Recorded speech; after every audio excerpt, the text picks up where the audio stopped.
requirements for the upcoming school year. Students must return to school full time, masks must be worn throughout the school day, and there will be sports, so make sure to get your physical in order to play. Changes to the mask policies in New Jersey. Recently, the mask policy was changed. People who have had any version of the COVID vaccine are not required to wear a mask in indoor public areas, but it is still recommended to keep on by the CDC. Individual businesses can still require masks if they desire, and government offices, public transportation, and healthcare areas, masks are still required. Here are some updates and things to look forward to regarding the vaccine. 48.9% of the population has been fully vaccinated.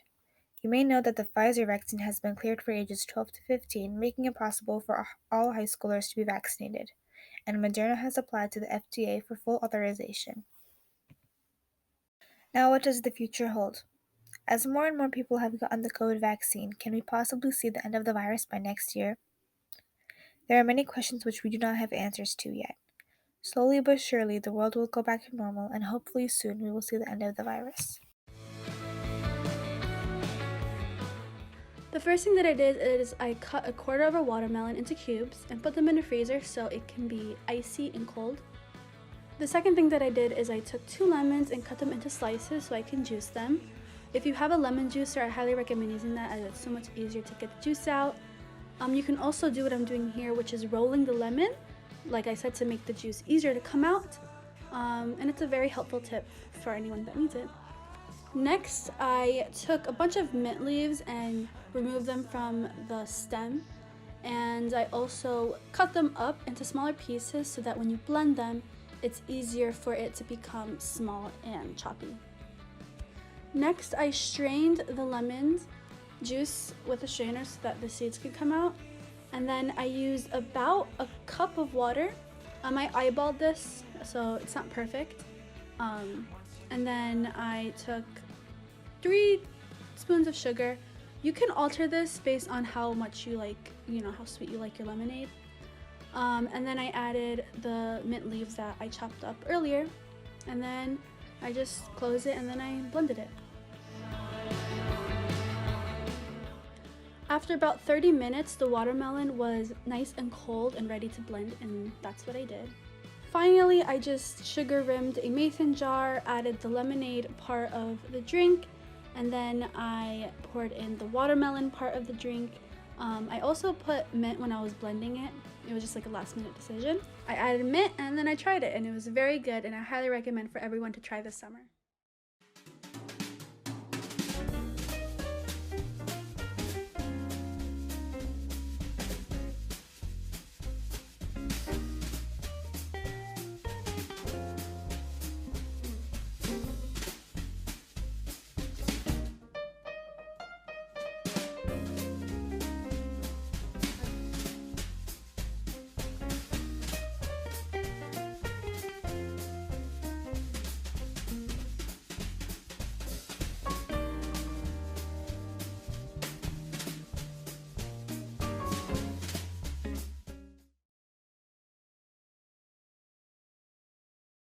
Hi, I'm Coach Rego. I'm the track and field coach here at Cliffside Park High School. So far, we've started off pretty strong. We ran against Dumont, and our boys are 2-0, and our against Dumont and Englewood, and our girls team beat Englewood and lost to Dumont. But we've had a pretty strong start, a lot of improvements early on in the season, which is very good. We have a lot of talent on our team. Our numbers are not that big due to COVID this year, but some of the athletes that we have are really, really good. On the boys' side, our best overall athlete is Lucas Lindano, senior. He's one of the best sprinters. He's going for some school records this season. We have Jefferson Gonzalez. He's also a sprinter. Anthony De La Roca, he's one of our best hurdlers. And a nice surprising freshman, Skylar Sarek.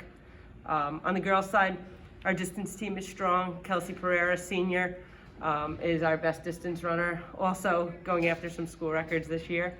And Tasneem Issa is another very strong distance runner. And we have a nice surprise with a freshman girl, Caitlin Shelley, who's been sprinting and hurdling for us so far this year. In the past, we've had a lot of team success, and we're looking for the same type of thing this year. Boys and girls would both like to win a league championship. It's going to be a challenge. We have some tough opponents coming up, but we're going to give it our all. If not, all I really am hoping is that every single day when these athletes go out and run, jump, throw, whatever they do it to the best of their ability, and they make improvements over the season. That's success. When you start at one level and each time you get faster, you get stronger, you throw farther, you jump farther. That's what being an athlete is about, and that's what success is. How's everyone doing? I am Mr. O'Hanlon, head wrestling coach here at the high school. This was the most interesting wrestling season in the history of wrestling seasons due to COVID. It went, I think, as well as it could. We had kids out for the team. We were able to compete. It was a interesting season, but I have nothing but positives to say about it. In the state of New Jersey, unlike a lot of other states, we have one state tournament. Other states have it based on group sizes of schools. So in any given state, you could have multiple divisions of state place winners and state qualifiers. In New Jersey, it's one tournament. In any given year, they take 32 athletes in the entire state of New Jersey into the state tournament. This year, because of COVID, they only took 16, okay? So Jacob, as a junior, was a state qualifier. And then as a senior, he became a state qualifier again in a way more difficult path to get there. He ended up in the top 12 in New Jersey, which is a pretty significant accomplishment. In the last 20 years, there's only been one other wrestler who has gone further than Jacob in the state tournament. And there's only been one other wrestler to qualify for the state tournament 2 times. So that's pretty significant. And what is really impressive is that Jacob did not start wrestling until he was a freshman. I don't even think Jacob knew what wrestling was when he came into Cliffside Park High School. He probably thought it was WWE. But, we got him to wrestle, he took a chance, and he had, really just a phenomenal career. And he is one of the best, upper weights and one of the most accomplished wrestlers we've had, in the last 20 years. We've had kids qualify, we've had kids win matches down there. We had one kid place in the last, so many years. But Jacob is up there with them. 2-time state qualifier, wrestled for a medal, and he just started wrestling, as a freshman.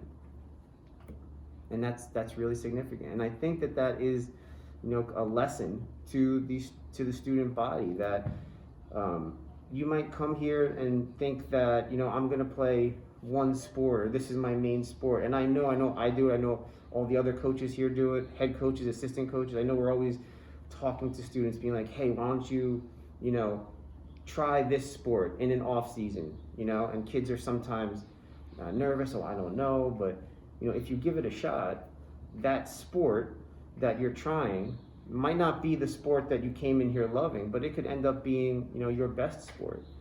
And you just have to, give things a chance. And this, what Jacob did shows you that you could come in here as a freshman, even as a sophomore trying something new, a junior trying something new, and have a lot of success if you just, give it a shot.